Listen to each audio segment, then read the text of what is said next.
अस्सलामुअलैकुम। उम्मीद करती हूँ आप सब खैरियत से होंगे। अल्हम्दुलिल्लाह मैं बिल्कुल ठीक हूँ। अल्लाह ताला हम सबको अपने हिफ्ज़-ओ-मान में रखे, हर दुख, बीमारी, मौज़-मर्ज़ से महफूज़ रखे। आमीन सुम्मा आमीन।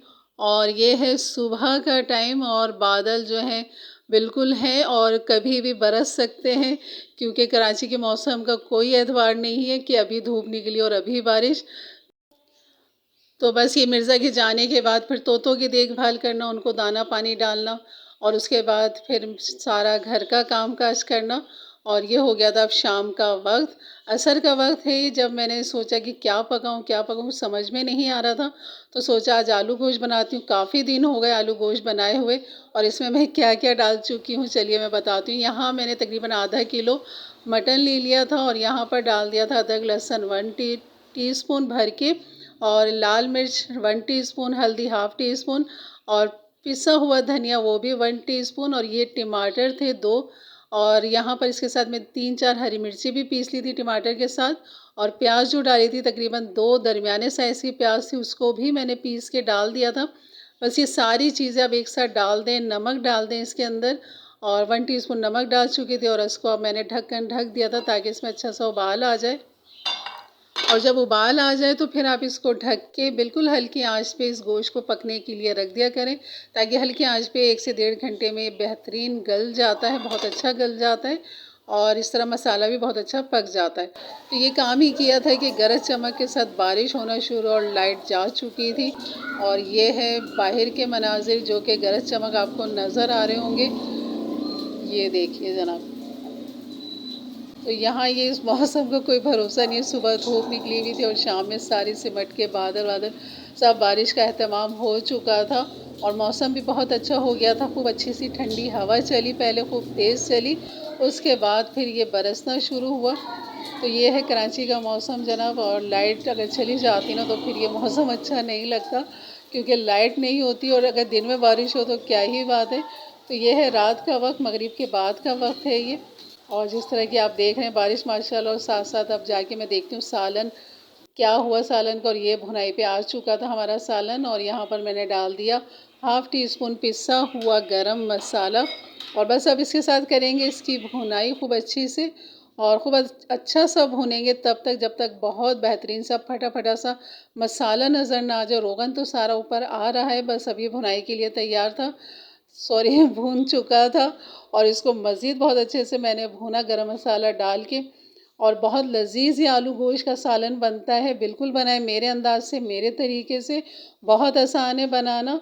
और अगर यहाँ अगर उबला हुआ गोश्त होता तो इतना टाइम नहीं लगता, तो आप गोश्त को उबाल के भी पैकेट बना के रख सकते हैं, ताकि झटपट खाना, कोई मेहमानदारी हो गई तो आपने फ़ौरन निकाला, मसाला भुना, गोश्त डाला या कढ़ाई बना ली।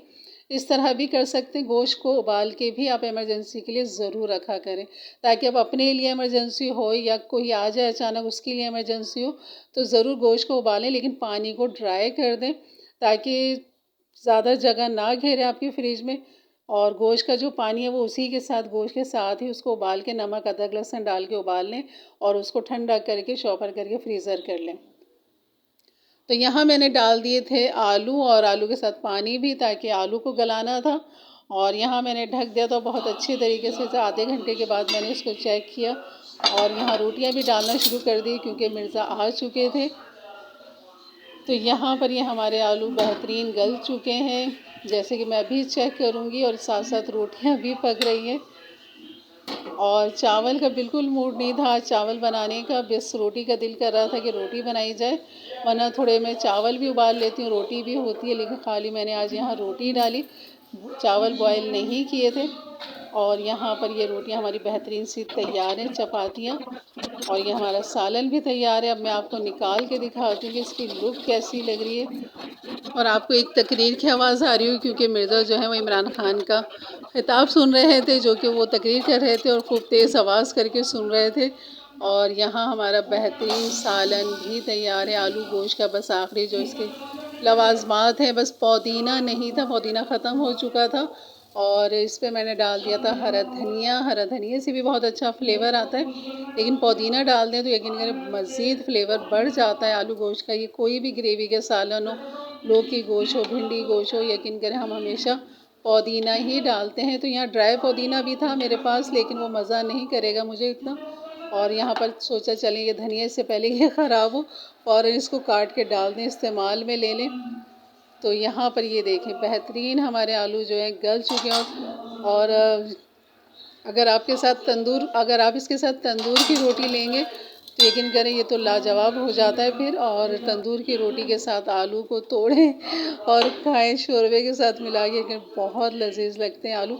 इसलिए आपको आलू ज़्यादा नज़र आ रहे हैं क्योंकि मुझे बहुत ज़्यादा पसंद है इस तरह आलू गोश्त के सालन में आलू, तो मैं बहुत शौक़ से खाती हूँ। और बस ये देखें बेहतरीन हमारा आलू गोश्त का सालन है, इसके आगे कौरमा भी कुछ नहीं है। यकीन करें इतना लजीज इतना मज़े का बना था ये, तो ज़रूर बनाइए। और मेरे चैनल पे नए हैं तो सब्सक्राइब कर दें, बेल के बटन को क्लिक कर दें, ऑल के बटन को प्रेस कर दें ताकि मेरी वीडियो का नोटिफिकेशन आपको मिलता रहे।